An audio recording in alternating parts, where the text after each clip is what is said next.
e massacrou o clã inteiro do Zenin. Só que o Toji, diferente da Maki, reagiu de uma forma totalmente oposta. Eu diria que eu não tiraria a razão da Maki, o jeito que ele teve que reagir a toda essa pressão. Toji e Maki Zenin. Por que Maki cometeu tal massacre e o Toji não quis fazer isso na época dele?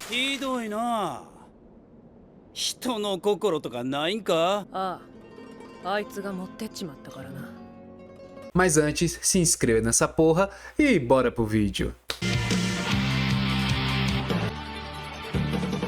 Muitas pessoas já conhecem a Maki Zenin e o Toji Zenin, não é mesmo? Porém, para poder a gente dizer o porquê a Maki cometeu tal massacre e o Toji não cometeu, vamos dar uma leve pincelada sem se estender muito com a história de origem mais ou menos dos dois. Tem taxa de publicação, o sinal tá caindo. Babaca. Vamos começar pelo Toji, que é o mais antigo. Toji veio do clã Zenin e ele nasceu com a restrição celestial. Aquela restrição celestial que todo mundo conhece, que ele não tem energia amaldiçoada nenhuma, porém ele tem uma força avassaladora gigantesca nesse mundo. Só que, por conta de ele não ter energia amaldiçoada nenhuma, o clã Zenin simplesmente massacra o Toji e ele é como se fosse um herege e não merece estar com o nome de Zenin. Apesar de que ele simplesmente conseguia massacrar todo o clã. A Maki provou que o Toji poderia simplesmente ter massacrado o clã inteiro. Não só isso, um dos feiticeiros de grau, acho que é grau 1 lá do clã Zenin, que era dos 3 ou 4 feiticeiros mais fortes, ele mesmo diz que o clã Zenin só está vivo por um capricho do Toji. O clã de hoje só existe por um capricho do Toji e mais nada! Já deve ter percebido! Mas por que o Toji deixou o clã vivo? Porque na obra inteira o Toji foi simplesmente humilhado, foi massacrado, foi ignorado pelo clã. Inclusive o líder do clã jogou ele num poço cheio de maldições fracas, que inclusive foi por conta disso que ele tem aquela cicatriz na boca, e simplesmente ele saiu ileso, conseguiu ileso não, que ele teve a cicatriz, conseguiu sair de lá, matou todas as maldições, e ainda assim ele não quis se vingar do clã inteiro. Realmente ele não quis se vingar do clã inteiro. E a principal razão que eu coloco aqui, principal fato de que o Toji não se virou contra o clã, simplesmente foi o jeito que ele teve que reagir a toda essa pressão. Você vai entender daqui a pouco. Diferente da Maki Zenin, que ela já queria se provar o feiticeira mais poderosa para se provar em cima do clã Zenin, o Toji ele queria provar a sua existência. Toji e Maki são bem diferentes um do outro, não é mesmo? Mas agora, eu quero que você seja diferente fazendo o quê? Faça a diferença aqui nesse canal, se inscreva, curta, compartilha, comenta, que você dá essa força gigantesca aqui pra nós. Se chegou até aqui e não tá afim de se inscrever, tudo bem, eu vou continuar com o vídeo mesmo assim. Ele simplesmente queria provar que, pessoal, eu existo, eu estou aqui. Então você já percebe objetivos diferentes de cada personagem. Mesmo que ambos os personagens tenham sofrido na infância, enquanto o Toji só queria provar a sua existência e provar que ele existe e provar que ele é digno de ser do clã Zenin, a Maki já é um pouco mais ao contrário, um pouco até radical se você parar para analisar. Ela queria provar que é mais poderosa, não importa o que seja. Então ela estava disposta a passar por tudo e por qualquer coisa. Não é mesmo?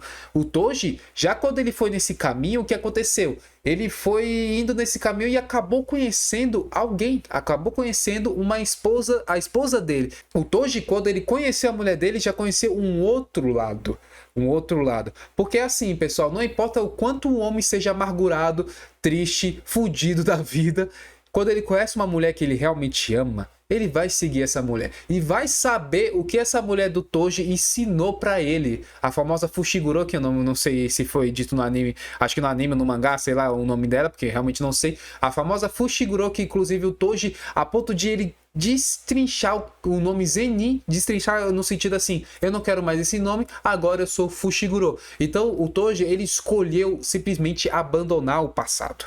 Ele simplesmente escolheu abandonar o passado e foi, junto com a esposa dele, criar uma família. Tudo bem que não dá para dizer que ele foi realmente um pai exemplar, o famoso pai que saiu para comprar cigarro, então tem esses vários fatores. Agora você pega a Maki. Já a Maki Zenin, ela continuou com o nome Zenin, inclusive tem um paralelo um pouco parecido quando ela conhece alguém, porque lá no filme Jujutsu Kaisen Zero, ela sente uma certa intimidade e até um pouco assim, gostar do Yuta, inclusive no final da obra eles ficam juntos, porém, ao contrário de Toji, ela simplesmente fala assim, isso não pode atrapalhar o meu caminho.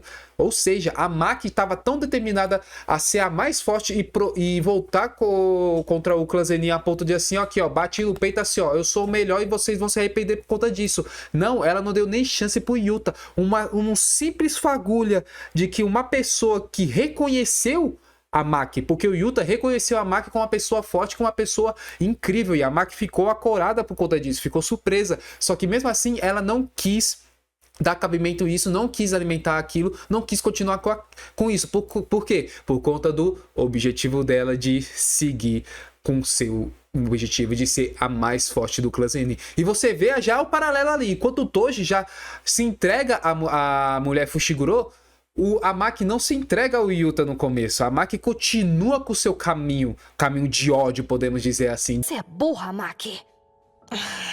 Não fica achando que foi aceita. De ódio contra a família. O Toji já largou o passado. O Toji já não quis mais viver do passado. E fora que o objetivo do Toji já era diferente. Enquanto um queria provar sua existência, a outra queria mostrar que é a mais forte. Já são duas coisas bem diferentes. E mais pra frente, quando infelizmente chega a morte da esposa do Toji, ele simplesmente se afoga em bebida, apostas, ele trabalha como assassino de aluguel, tudo mais, e acaba abandonando o próprio filho, né? O próprio filho, e ele se afunda tanto que é a ponto de ele querer vender o filho para o clã Zenin para poder conseguir um dinheirinho extra. Só que você pegar bem lá no fundo, ele queria vender o filho dele não só por conta do dinheiro. Algumas pessoas falam que o Toji é um pai horrível, uma pessoa ruim que simplesmente tacou foda-se na vida. Certamente que algumas atitudes dele realmente são um pouco, como pode dizer, questionáveis. Só que ele queria uma educação boa para o filho. Então, quando ele viu que o filho nasceu com as técnicas inatas do clã, como as 10 sombras, ele simplesmente pensou assim, se ele ficar com o clã Zenin, ele vai ter uma educação boa e vai ter tudo do bom e melhor. Já eu não tive, eu vou querer que esse meu filho tenha. Mas enfim, eu não vou entrar em muitos detalhes com o Toji, inclusive tem um vídeo falando só do Toji que eu vou deixar no link da descrição desse vídeo, beleza? Voltamos para Maki Zenin, enquanto depois do episódio do Yuto, ela continuou treinando para um caralho, ela continuou usando as armas especiais amaldiçoadas para poder conseguir lutar, ela inclusive usou os óculos especiais para poder conseguir lutar. Ah, mas por que a Maki... ela é tão forte quanto o Toji, só que ela não é forte quanto o Toji. Para aqueles que não viu e não entendeu, e para aqueles que ainda não viu, lá vai spoiler, foi mal aí. Para quem não sabe, no mundo de Jujutsu Kaisen, gêmeos são considerados como um ser só. Ou seja, se um feiticeiro nasce como gêmeos, ele vai ter literalmente o poder dele dividido. Então, o poder total que ele teria como se fosse uma pessoa só, ele não vai ter. Então, quando a Maki e a Mai... Mai. Então, quando a Maki e a Mai nasceram, o poder delas foram totalmente divididos. Enquanto a Maki tinha uma força física grande, porém não tão absurda quanto deveria ter por conta da restrição celestial, a Mai já tinha uma energia amaldiçoada. Quando a Mai morre, a Maki tem o seu poder total, que é a força física avassaladora. E se fosse ao contrário, Diego, talvez se fosse ao contrário, a Mai poderia conjurar feitiços. Isso eu tô dizendo, sendo que não sei se é isso aí que ela tinha essa restrição, mas beleza. Então a Maki tem o poder total, consegue o poder total após que a morte da Mai. Antes disso, ela não consegue isso, só que mesmo assim ela decide encarar o clã Zenin antes mesmo de ter a restrição celestial completa. E obviamente ela é simplesmente derrotada facilmente e tudo. Só que a ideia dela era simplesmente pegar as armas para poder lutar contra o jogo do abate do Kenjaku. Então, digamos que ela não queria massacrar ainda o clã. Ela não queria massacrar ainda o clã. Só que ela foi simplesmente para poder conseguir as armas especiais. Só que aí o pai dela simplesmente não deixou e jogou as duas filhas para serem mortas. Então, uma coisa é você simplesmente maltratar, humilhar, tudo mais. Agora, você literalmente tacar para morrer. Aí eu acho que ali foi o estopim da Maki para poder se vingar contra o clã Zenin. Não só isso, uma coisa muito interessante paralela entre essas duas personagens é que a Mai, ela se contentava com aquilo. A Mai, ela só queria ser uma empregada, uma pessoa comum, ela nem queria ser feiticeira. A Mai não queria ser feiticeira. Já a Maki, ela queria ser feiticeira justamente para poder provar para o clã que eles estavam errados. Só que a Mai tinha aceitado o destino dela. Tanto que a Mai fica frustrada por conta que a Maki continua se esforçando o tempo todo e ela só queria que a irmã tivesse ficado do lado dela. Mesmo que as duas estejam caminho totalmente opostos, mesmo que as duas não se falavam há muito tempo, mesmo que as duas supostamente podiam se odiar, ainda assim existia um respeito mútuo entre as duas. Tanto que no final não foi à toa que a Mai se sacrificou para poder a Maki continuar com o caminho. Por que ela fez isso? Porque mesmo que elas não se falavam por muito tempo, ela não fez isso por amor, ela não fez isso porque é irmã, ela não fez isso por intimidade. A Mai simplesmente fez isso por pura lógica. E o que foi essa lógica? Porque a Maki carrega um peso de ser determinada, de correr atrás das coisas. A Mai já tinha aceitado o destino dela e simplesmente ela não tinha ambição. A Maki tinha uma ambição gigantesca. Então a opção mais óbvia e a opção mais lógica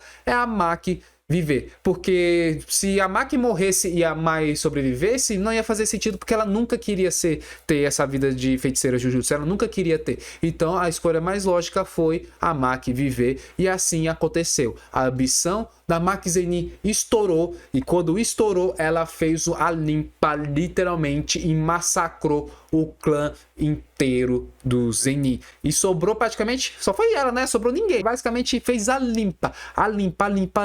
E pra você ver que é engraçado um negócio desse, né?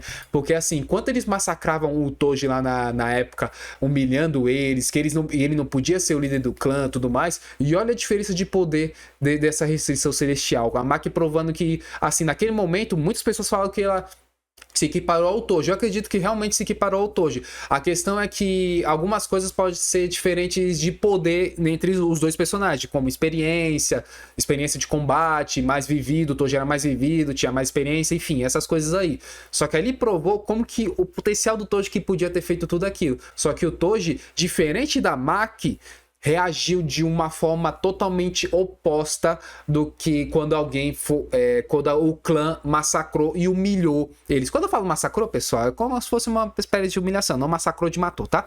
Humilhou os dois. Então você vê que a trajetória dos dois começam igual, tem um meio parecido, só que finaliza de forma diferente, que é onde o Toji, por conta dessa ambição de querer ser o melhor, quis provar externamente e abandonar o passado. Mas mesmo querendo abandonar o passado, a morte da esposa dele fez ele voltar ao passado à tona e entrar com uma suposta, podemos dizer, um vazio gigante. Não é à toa que ele morre com um vazio de Satoru Gojo, não é mesmo?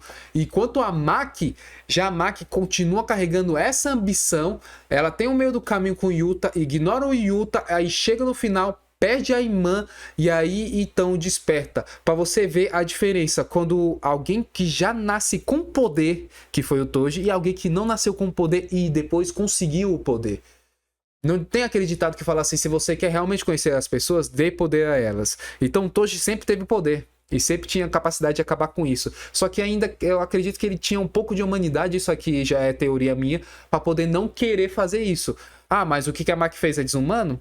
Algumas pessoas podem dizer que sim, outras pessoas podem dizer que não, então depende muito da sua índole. Mas assim, eu diria que eu não tiraria a razão da Maki, porque ela foi humilhada pelo clã inteiro, pela família dela, inclusive pelo pai e a mãe, e ela matou a sangue frio e foda-se, não é mesmo? Aí você vê que eu acredito que foi um dos principais gatilhos, não só a ambição dela, mas ela ter finalmente conseguido o poder que ela queria. E você vê que quando a pessoa que conseguiu o poder que ela queria, o que ela faz?